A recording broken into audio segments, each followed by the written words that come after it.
ChatGerry, my 8-year journey of glucose stability, a phase transition in metabolic equilibrium.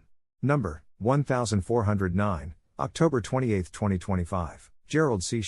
EclaireMD Foundation. Category: Diabetes. From 2018 to 2025, I tracked how my body managed glucose energy across 3 zones: high, low, and normal. These 8 years represent my diabetes reversal period, after nearly 3 decades of type 2 diabetes. Even though I only analyzed output results without input stressors, the data still revealed clear metabolic transitions that fit both my Viscoplastic Medicine Theory, VMT, and Topological Data Analysis, TDA, frameworks. The key to this study was my new concept, called the simple glucose energy, SGE. It is defined as the average glucose level, multiplied by the number of time points, representing the total area under the glucose curve. This method converts simple glucose readings by clinicians into total energy distribution, showing how my metabolism consumed and balanced glucose over time. It provides a much clearer view than the traditional TBR, TIR, and TAR model, which measures only time point percentages without considering energy, intensity, glucose amplitude. In the early stage, from 2018 to 2019,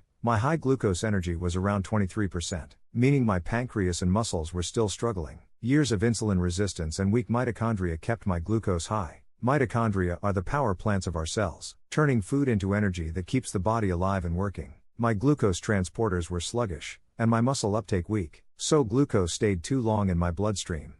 From 2020 to 2022, I saw a sharp drop in high glucose energy from 11% to 5%. This was not a slow improvement, but a phase transition, a non-linear, dynamic, viscoplastic transformation. My metabolism crossed a critical threshold and reorganized itself permanently. My pancreas, liver, and muscles began working together more efficiently. In engineering terms, this was plastic deformation, a permanent structural shift toward a healthy state. In TDA terms, it was a bifurcation, a branching point from an unhealthy geometry to a healthy state. From 2023 to 2025, my high glucose energy rose slightly to around 7% to 9%, while my normal range energy stayed above 90%. This mild rebound was not regression but regained elasticity. My endocrine system, including the hypothalamus, adrenals, pancreas, and liver, regained rhythmic coordination, keeping balance while allowing flexibility. These data show less oxidative stress, lower glycation damage, and better endothelial protection. Despite aging from 71 to 79, my glucose energy distribution became smoother and more symmetric, showing true metabolic resilience. Metabolic recovery is not a miracle, but a system transformation, guided by energy, geometry, and adaptation. It requires knowledge, discipline, willpower, and persistence. Just like achieving lifelong success in any career. For 16 long years, I have managed my diabetes with strict discipline. However, I could only begin calculating my glucose energy in detail after continuous glucose monitoring.